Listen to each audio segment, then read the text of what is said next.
Someone recently commented asking me to make a video showing where I source my terrarium materials and to then put it all together. I can do that. So I got the jar for this build at Michael's, but you can get them pretty much anywhere. As far as sourcing plants goes, I recommend supporting your local plant store. The staff are always helpful and knowledgeable. Plus, free ground scores. I've made quite a few terrariums, so I've stocked up on lots of excess materials buying in bulk.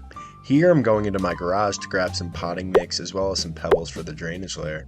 Here you can see our peonies in bloom as well as Uno stalking me through the window. I've got even more hardscape and soil supplies in the basement, plus this fiberglass mesh I use as a soil barrier. Wish and flick. Okay, time to mix everything together for the soil blend. After that potting mix, I'm adding in some cocoa fiber I got from a local pet store. Next comes some sphagnum moss, which really helps the mix retain its moisture. I then add in some charcoal. This has a slew of amazing benefits. I got this bag from a local gardening store. All that's left is to add some water and mix it all up. You can also add orchid bark and sand, but I'm currently all out.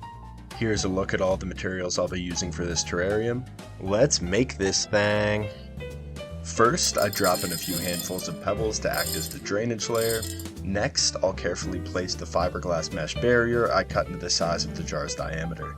Then, I add in a few scoops of our soil mixture we made previously. I like to pat it down a bit, but always make sure to never pack it in too much. Our first piece of hardscape I'll add in is this geode I got from a local fish store. Shortly after, I scooped in some more soil to give it a more realistic landscape feel. I got this piece of wood from the same aquarium store as the geode. I just shoved the base a couple inches into the soil to make sure it's secure. So I've never used selaginella in a terrarium before, but after seeing how its color pops within, it'll most certainly not be the last time I use it. I decided to then add in the baby's tears that I scored off the ground. The staff member that I spoke to about it said that it'll grow like crazy and can definitely take over, so I'll have to do some frequent trimmings in the future. In comes the first of two Phytonias. These things are basically bulletproof in high moisture environments. They've thrived in every single one of my builds. Here's the second smaller red Phytonia. I decided to place this one in the foreground to break up all the green. After another small addition of baby's tears, you'll see me pouring in some Springtails. They're amazing mesofauna that you can purchase a culture of online or at your local exotic pet store. Lastly, I just spray it all down with water and place it in a nice spot that gets decent sunlight. Feel free to check out some more in-depth information in the description of this video, and a special thanks to Kristen Marie 1 for the video idea.